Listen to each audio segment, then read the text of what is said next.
Just a little bit. All right, my beautiful man. There we go. Good morning. Good morning. Good morning.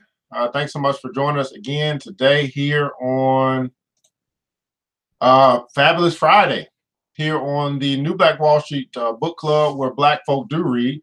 We're just getting up, ready to rock and roll, man. Ready to have a wonderful, wealthy weekend.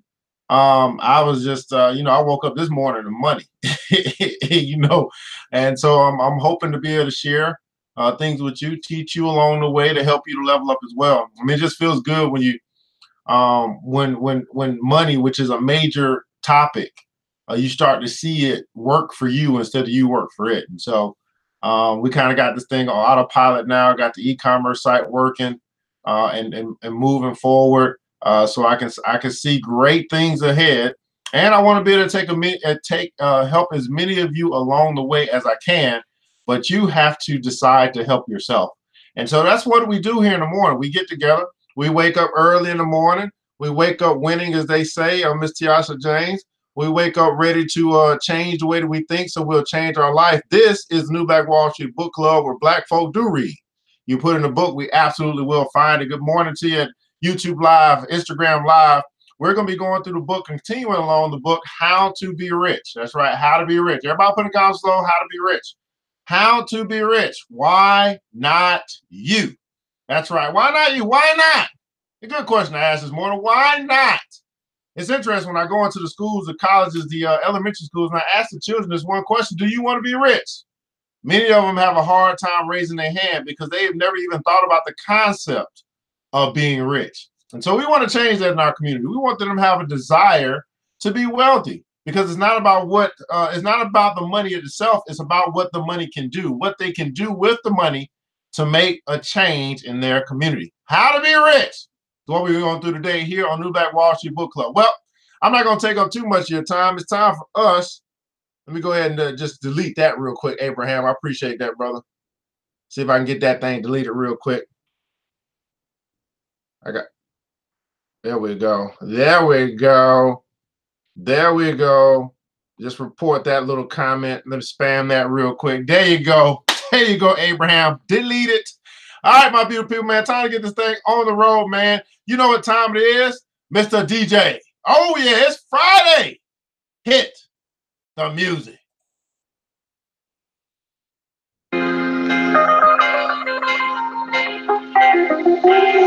Okay. It's the New Black Wall Street. Can I make the day seem Book Club, yeah. And make the darkness bright. Anything is possible. That's what you do. Change lives and people change your life. The New Black Wall Street, no one pays the price.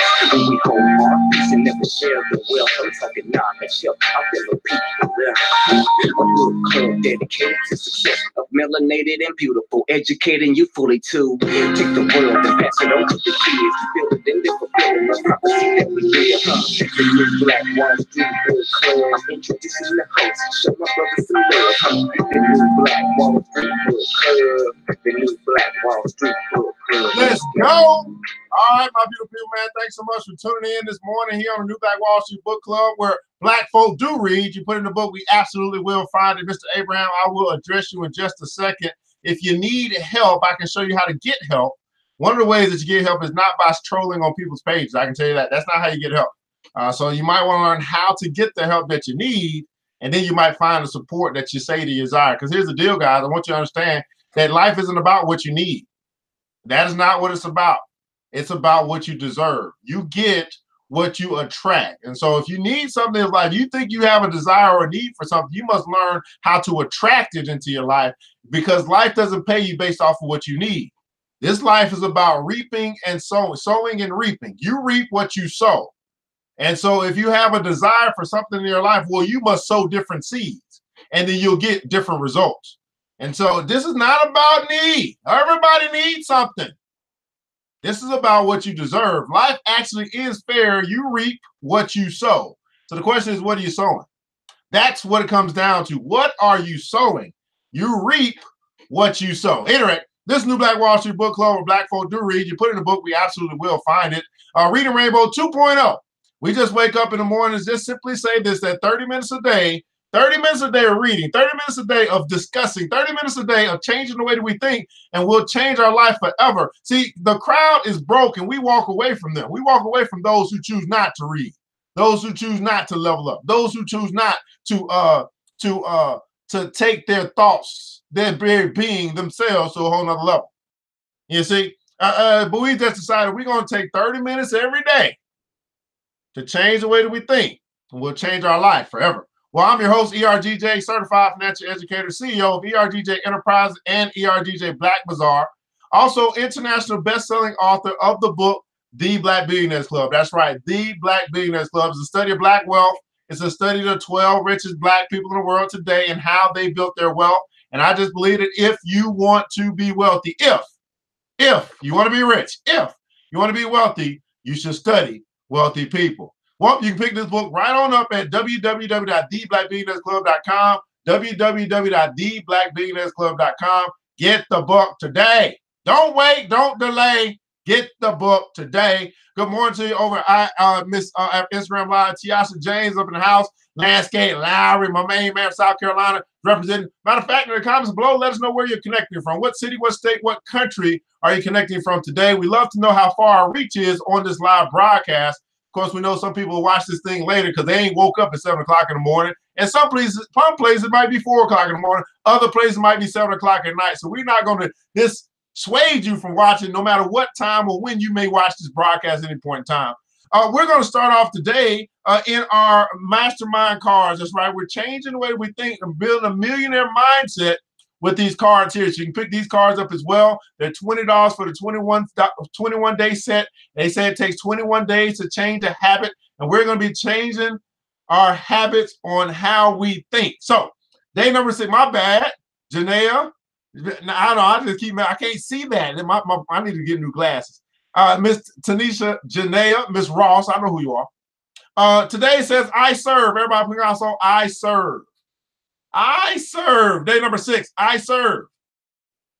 Simply says this, my life is not about me, but my life is about fulfilling my divine purpose, and within my purpose, I serve.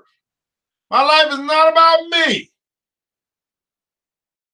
but my life is about fulfilling my divine purpose, and within my purpose, I serve. Do you serve today? Who are you going to serve today? Who are you serving today? Well, guys, I'm serving you today.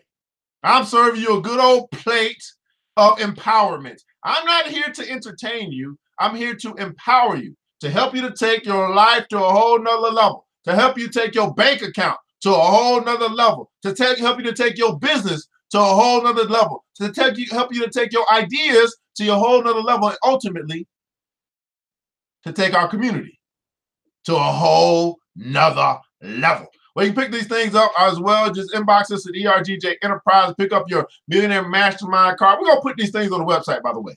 And we get with my assistant. We're going to make sure we get these things on the website. It'll be easy for you to order at ERGJ Black Bazaar. Let's get right to what we're going to talk about today, how to be rich. Again, this is another thing that you can pick up as well. You can pick this book up, $15 investment to change the way that you think, $15 investment to give you wisdom from the ages, right? $15 a day. How to be rich. You pick that thing up, just inbox us, let us know you want to pick it up. We'll get that thing out to you ASAP rocket. All right. So what I decided to do today, guys, I decided to just really reread last part of what we read yesterday because it was so powerful by Mr. James Allen. And James Allen just happens to be one of my favorite authors. He wrote the book As a Man Thinketh. And so we're going to reread that. And we're talking about attitudes that stand between us and money. Now, we do a quick recap. This will be the last day we talk about this. We have understood that procrastination stands between us and money, that fear stands between us and money, that worry stands between us and money, that negativity stands between us and money. And then we learned yesterday that self-pity, woe is me, stands between us and money. Attitudes that stand between us and money. You fix the attitude problem, right? See, you can't, again, it's not what you reap, it's what you sow. So if you're sowing bad attitudes, right, then you're gonna reap bad results. And I think the good Lord, the good man named Jesus, he talked about this. They call the book Beatitudes, right? I think it's 8 of them. 8 Beatitudes to bring you all the things that you want in this world. Now notice he's talking about you and controlling your attitude, how you look at this world and how you respond to things that happen. Your attitude has a lot to do with your bank account. Who'd have thunk it? Anyway, James Allen talking about self-pity pushing wealth away. Self-pity pushes wealth away. Everybody put it down. So don't push wealth away. That's right. Don't push it away. Right? Don't push wealth away. All right. Now, do not complain about that. Do not complain that the rich oppress you. Are you sure that if you gain riches, you would not be oppressed and oppressor yourself? Remember that there is the eternal law, which is absolutely just, and that those who oppress today must themselves be oppressed tomorrow. And from there is no way of escape. And perhaps yesterday you were rich and an oppressor, and now you are merely paying off the debt that you owe to the great law. Practice, therefore, fortitude and faith. Everybody put it down, so fortitude and faith. Practice, therefore, fortitude and faith, and dwell constantly upon the eternal justice, the eternal good. Endeavor to lift yourself above the personal and the transitory into the impersonal and permanent. Now, we didn't really we didn't really talk about this very much yesterday, and I'm gonna spend a little bit more time today. It says, lift yourself above the personal. Think about this for a second. The personal. That everything is not personal, especially when you get into business. Some of us bring our personal desires or personal interests into our business, and they could match, they could go together, but more often they don't. I want you to understand this morning that business is business and personal is personal. That's why the good saying, don't mix business with pleasure, right? But we tend to do it anyway because we just like to have a whole bunch of fun. But business is business. Sometimes how you feel personally may make you want to do one thing, but what's best for business is another thing. And so sometimes you have to make a business decision, even though it may hurt your personal relationships. Business is business, personal is personal. And so many of us, we take business decisions as personal. We take it as we get angry or upset when someone makes a business decision to be best for their business. And I want you to understand that what's best for you individually and personally, what's best for you personally may not be what's best for your business. Let me say that again for the people in the back. What may be best for you personally may not be what's best for your business. Now, if you want a better understanding of what I'm saying, there's a reason why personally you have a code. It's called your social security number. And there's also a reason why your business, if you are legit, has its own code, which is your tax ID number or your EIN number, right? So business is business. It's a whole different entity. It's not the same. But many of us can't separate our personal interests from our business interests, and because we throw emotion into our business interests, just because we throw our preferences into our business interests, our businesses typically fail. Because although you may make it in this world on shaky ground personally, your business will not. And you understand what I'm saying? Let me say that again. Although you may make it as well, you may just squeak by. You may just be getting by off of shaky ground. When I say shaky ground, unstable ground, which means that one day you up, one day you're down, right? One day you feel good, one day you feel bad. One day you're happy, the next day you're sad. Your business doesn't have an emotion. It doesn't feel anything. It's just business. But when you throw your personal interest into your business interest, you then allow the business to take on the instability that you may have as an individual. Does that make sense? So lift above personal and transitory. Now, transitory is just simply saying it's temporary, right? Lift above the temporary. See, principles of life, the universal laws, they are permanent. They don't change. We may try to change them. We may try to manipulate them. We may try to bend them in our favor, but they don't change. So here's some things. Principles don't change. People do. Principles don't change. People do. Principles don't change. Rules do. Principles don't change. They stay the same. Strategies change. So principles, universal laws, these things simply do not change. They ain't changed in 2,000 some odd years. They ain't changing now. Okay? So stop trying to change what you can't change. Now, what you can change is you. That's a wonderful thing. To know that you have the power to change. Everybody put in the console, I have the power to change. That's a wonderful thing to know, that you have the power to change, that you have the power of choice, that you have the power of self-will, that you got the power.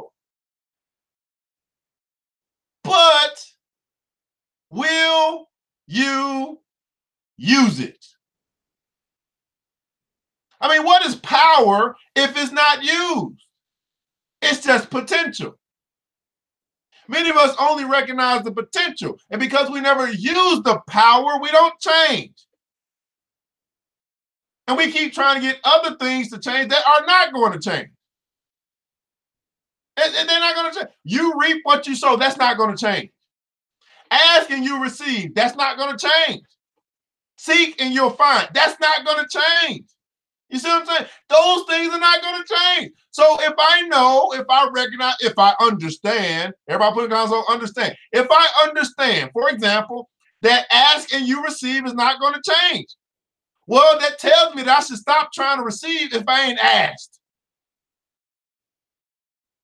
That tells me if I understand that seeking you'll find, that ain't going to change. Then I should stop trying to find without seeking. See, when you do that, that means that you're out of order. The principle or the universal law is in order, but you are out of order. And so we're trying to, as we're, what they call it, order out of chaos. We're trying to have order out of chaos. We are chaotic. We're out of order. But the laws, the rules, the principles, they're in order. It's either you're going to get right or get left. Rise above, lift. Listen, he said lift. Now listen, lift yourself, which means you got the power. You got the power to lift. You're not waiting on somebody else to lift you. You can lift yourself. Now, knowing or understanding that I got the power to lift myself above, that in itself is powerful. But it's not as powerful as if you actually do it. You know, to know that you can lift yourself, but to not lift yourself, what is that? That's silly to me. That's why I say that. You know, I say it's a myth to say that when you know better, you do better. That's simply not true. So many people know better. So many people know to ask and they'll receive. They know to seek and they'll find. They know to knock and the door be open. They know to reap and they'll sow and they'll reap. They know this. But just because they know better does not mean that they will do better. The only thing that means that they'll do better is that they do better. That's it. Lift yourself up above the personal and transitory into the impersonal and permanent. Shake off the delusion. Delusion, that's the word I was looking for. So you silly, you're deluding yourself. Shake off the delusion that you're being injured or oppressed by another. Try to realize by a more profound comprehension of your inner life and the laws that govern that life that you are only really injured by what is within you. There's no practice more degrading, debasing, and soul destroying than that of self-pity. Cast it out from you. While such a canker is feeding upon your heart, you can never expect to grow into a fuller life. Cease from the condemnation of others. Instead, condone none of your acts, desires, or thoughts that would not bear comparison with spotless purity or endure the light of sinless good. By doing so, you will be building your house. Everybody put it down, so build my house. In doing so, you will be building your house. Now, I say this, I'm building my empire. House, empire, whatever it is that you want to say, I'm building an empire. By doing so, you'll be building your house upon the rock of the eternal. And all that is required for your happiness and well-being will come to you, listen to this, in its own time. All that you require, all that you desire, all that you need for your happiness, all that you need for your well-being will come to you. Why? Because if you've learned anything, if I've taught you anything, is that what you desire, you do not pursue. What you want, you attract.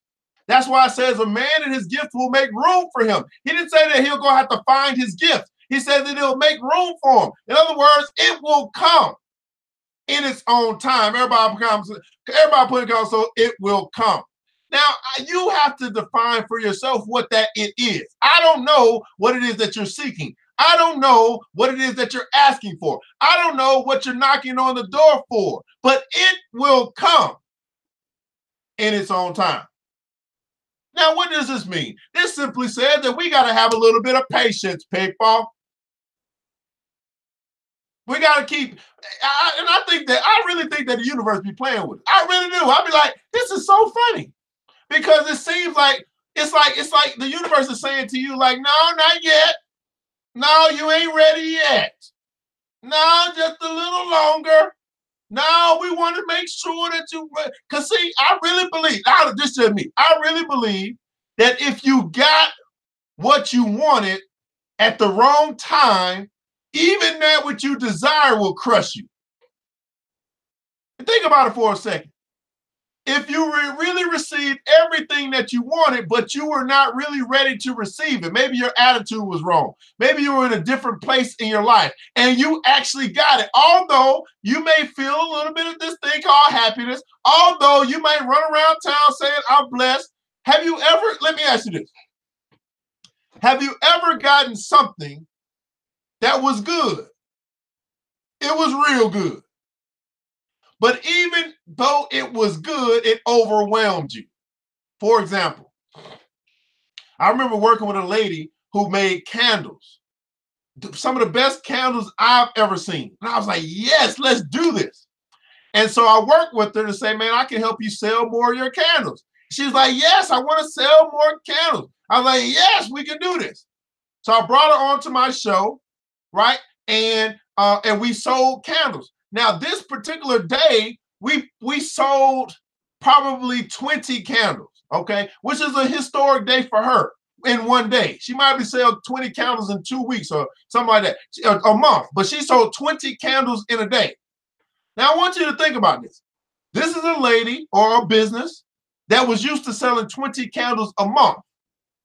Now she sold 20 candles in a day. She was not ready to handle fulfilling 20 candles in a day. Now I want you to understand. It wasn't about the candles. It wasn't that she didn't have enough candles. The problem was she wasn't ready to really ship that much. So now she had to figure out, how am I going to get the candles to the people without the candles breaking? She didn't have the boxes that she needed. She didn't have the packaging that she needed. She had underpriced herself, so now she actually sent them, but she didn't realize how much it was going to cost for shipping. So it was a good thing that happened. She sold a lot of candles that day, but she still ended up losing because she was not prepared. Everybody put in the comments, so prepared. See, as you go through this process, it's going to take a little bit of patience because you have to be prepared for success. Now I thought that was one of the, that's going to always stick with me, because although I thought I was doing a good thing. I was bringing her exposure. I was helping her sell more stuff, hopefully helping her make more money, but she was not prepared for success. She was not prepared for the level up. She was not prepared to sell 20 candles in a day. She was only prepared to sell 20 candles in a month. Am I making any sense to you this morning?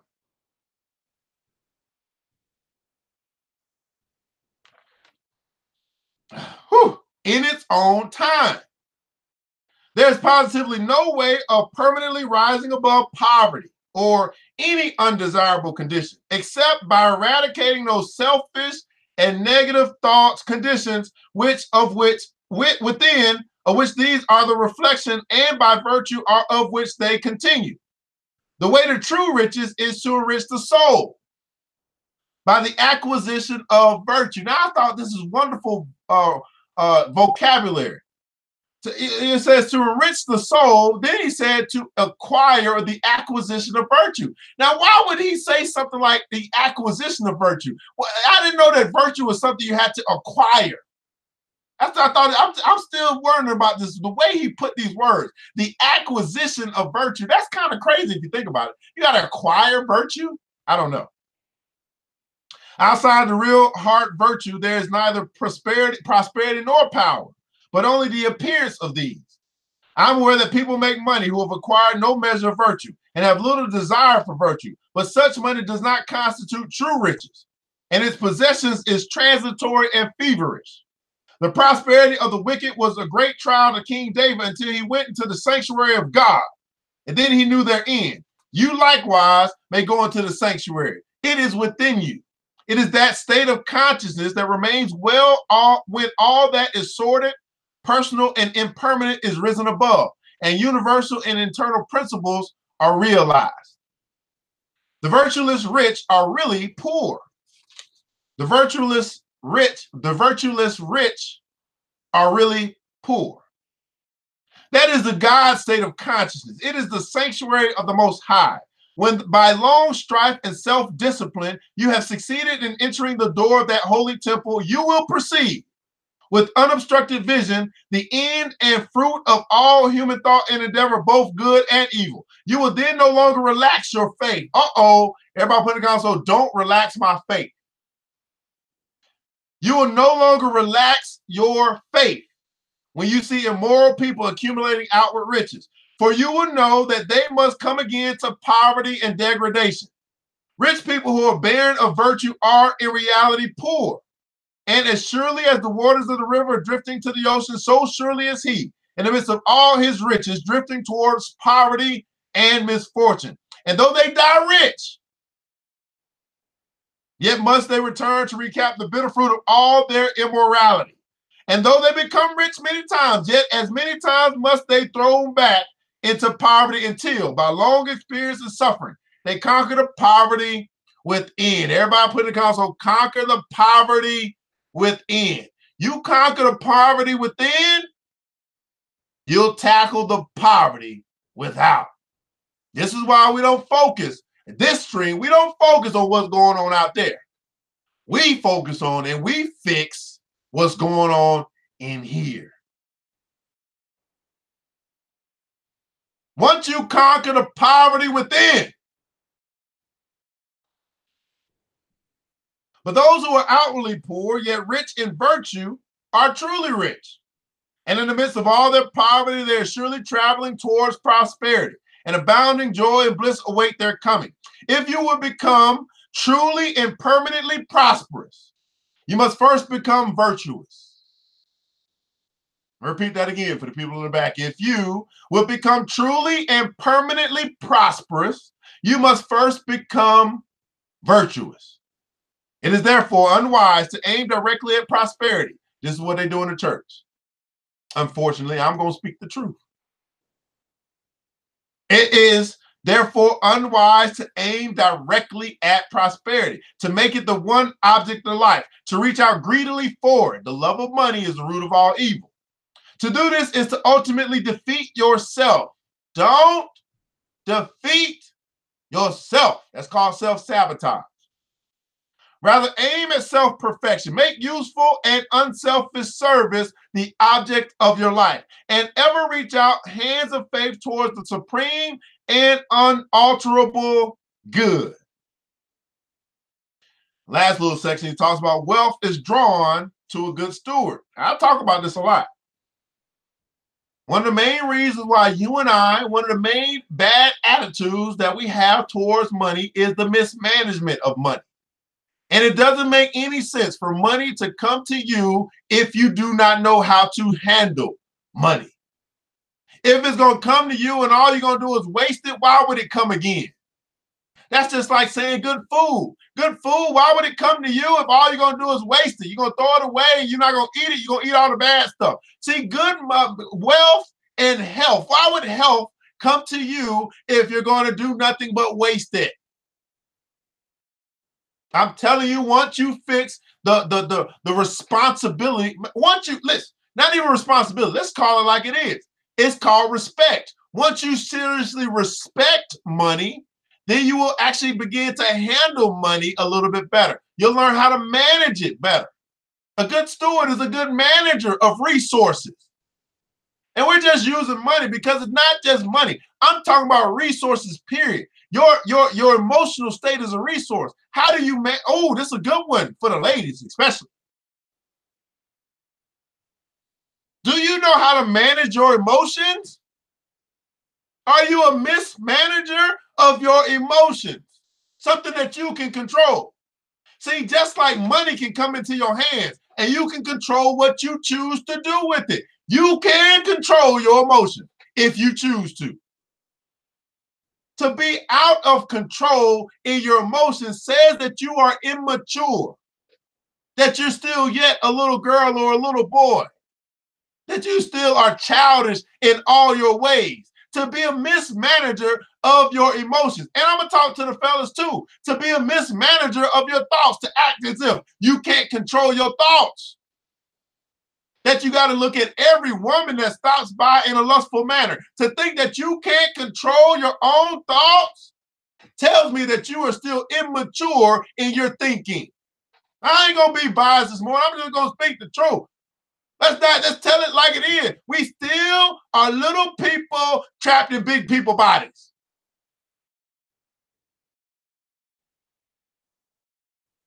Now, the good book says this. It says that when I was a child,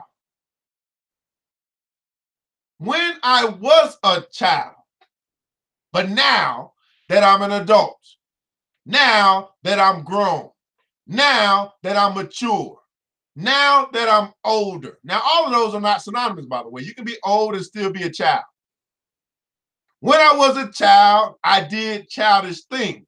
I thought childish thoughts. I felt childish things. But now that I'm an adult. So you mean to tell me now that you're an adult, officially, you still are mismanaging money? Now that you're an adult, officially, you're still mismanaging your emotions? Now that you are officially an adult, you are still mismanaging your thoughts? Now that you are officially an adult, you are still mismanaging your life?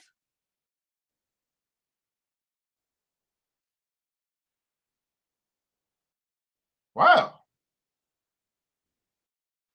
Are you really an adult? Wealth is drawn to a good steward. You say you desire wealth not for your own sake, but in order to do good with it and to bless others. If this is your real motive in desiring wealth, then wealth will come to you. For you are strong and unselfish indeed, if in the midst of riches you are willing to look upon yourself as steward and not as owner.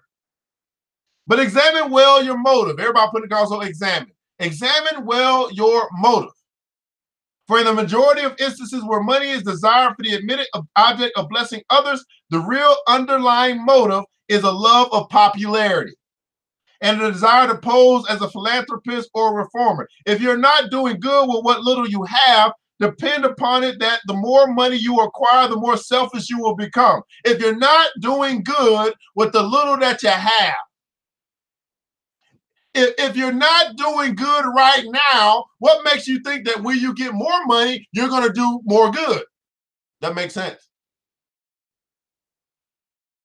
If you're not doing good with what little you have now, depend upon it the more money you acquire, the more selfish you will become. And all the good you appear to do with your money, if you attempt to do any, will be self-aggrandizement. If your real desire is to do good, there's no need to wait for money before you do it. Let me say that again. If your real desire is to do good, there is no need for you to wait for money before you do it. You can do it now. Everybody put in console now. That's right. Everybody put in console. You can do it now. This very moment, just where you are. If you are really so unselfish as you believe yourself to be, you will show it by sacrificing yourself for others now. No matter how poor you are, there's room for self-sacrifice. The heart that truly desires to do good does not wait for money before doing it, but comes to the altar of sacrifice, and leaving there the unworthy elements of self, goes out and breathes the breath of blessings upon neighbor and stranger. As the effect is related to the cause, so are prosperity and power related to the inward good, and poverty and weakness to the inward evil. Money does not constitute true wealth, or position, or power, and to rely upon it alone is to stand alone upon a slippery slope. Power is released by freedom from poverty. Power is released by freedom from poverty. Your true wealth is your stock of virtue, and your true power, the uses to which you put it, rectify your heart, and you will rectify your life. Now he just said the same thing I say: fix your heart, fix your mind, and you'll fix your life. He says rectify your heart and you will rectify your life. Lust, hatred, anger, vanity, pride, covetousness, self-indulgence, self-seeking, obstinacy. All these are poverty and weakness. Whereas love, purity, gentleness, meekness, patience, compassion, generosity, self-forgetfulness, and self-renunciation all these are wealth and power. As the elements of poverty and weaknesses are overcome, an irresistible and all-conquering power is evolved from within. And those who succeed in establishing themselves in the highest virtue bring the whole world to their feet. But the rich, as well as the poor, have their undesirable conditions and are frequently further removed from happiness than the poor. And here we see how happiness depends not upon outward age or possessions, but upon the inward life. Come then out of your poverty. Come out of your pain. Come out of your troubles, heartaches, and loneliness by coming out of yourself. Everybody put in the console, come out myself. Come out of your poverty. Come out of your pain. Come out of your troubles, your heartaches, and your loneliness by coming out of yourself. Now, the good book says this: die to self daily. Let the old tattered garments of your petty self-centeredness fall from you and put on a new garment of universal love. You will then realize the inward heaven, and it will be reflected in all of your outward life. Those who set their feet firmly upon the path of self-conquest, who walk aided by the staff of faith on the highway of self sacrifice, will assuredly achieve the highest prosperity and will reap abounding and enduring joy and bliss. This is the New Black Wall Street Book Club, where Black folk do read. You put in a book, we absolutely will find it. At this time, I got to remind you of a good quote from my big mentor, Mr. Warren Buffett says this, that price is what you pay, value is what you get. Right now, I want to think about the price you paid to be here today on New Black Wall Street Book Club, Reading Rainbow 2.0. That price is your time. It didn't cost you a dime. It cost you something more valuable, which is your time. Whether you've been with us here for 40 minutes or not, however long it's been, we value your time, and we hope that you got value out of it. As you think about the price that you paid, now think about the value that you received. Simple question. Was this worth your time and why? In the comments below, share with us what value you received today. What did you learn today? What was the biggest thing that stuck out for you, that's pressed upon your heart, pressed upon your mind today? In other words, how did this help you today to change the way that you think so you can change your life forever? Now, I know I talk faster than you type, and while you guys are typing that, sharing your feedback, I want you to understand another law that you cannot break. It's called the law of reciprocity. Too many of us are always trying to get something for nothing. What I'm asking you today is, in return for whatever you have received today, just simply do a few things. Hit the like button, hit the share button, hit the invite button, hit the subscribe button if you can. I don't know which platform you're on. But at the very least, leave your feedback. That's just a simple way of saying thank you for doing this morning. Leave your feedback. That means so much to me, means more to me than your money.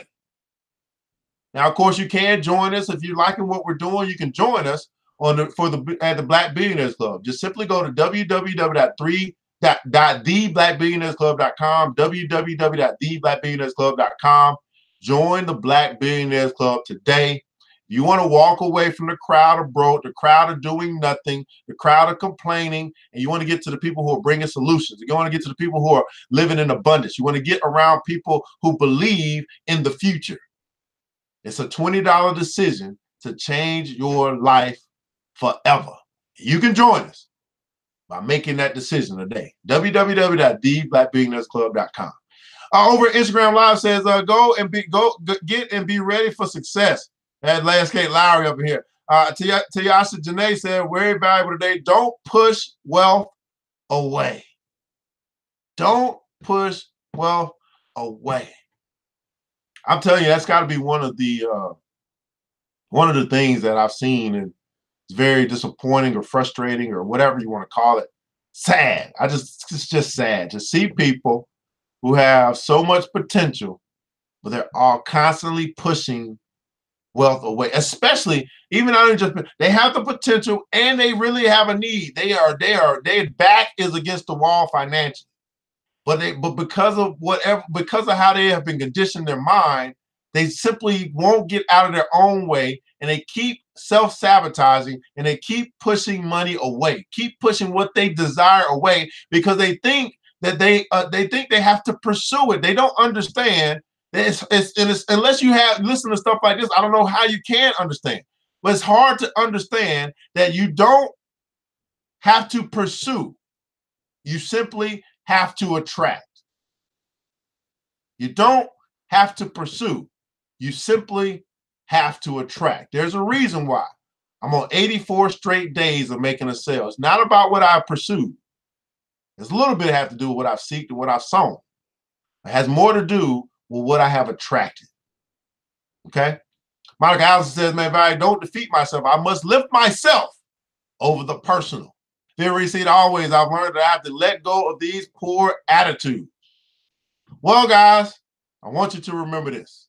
Here on the New Black Wall Street Book Club, where Black folk do read. You put in a book, we absolutely will find it. Hey, man, once you remember this, man, it takes a village, and it starts with us. It starts with a man or woman looking in the mirror and deciding they're going to be the change they want to see. We have to make that decision. Let's build, people. Let's build these bank accounts. Let's build these businesses. Let's build these attitudes. Let's build our community. But more importantly, let's build each other. And let's do it together. We all we got. You know, ain't nobody coming to get us. We must lift ourselves. We're all we got. But guess what? That's enough. I pray to God to preserve you, and we'll be able to meet again on Monday right here on the New Black Wall Street Book Club. I pray that you go out this weekend, you have a wealthy weekend. That's right, man. As you go out, you go and you got your goals set ahead of you, that you go and crush those goals. And we'll see you again on the New Black Wall Street Book Club. Until that time, you know what time it is. DJ, hit the music. It's the New Black Wall Street Book Club. Yeah. The show is open right now, so we'll be back again. You bet on that. Until next time, happy success.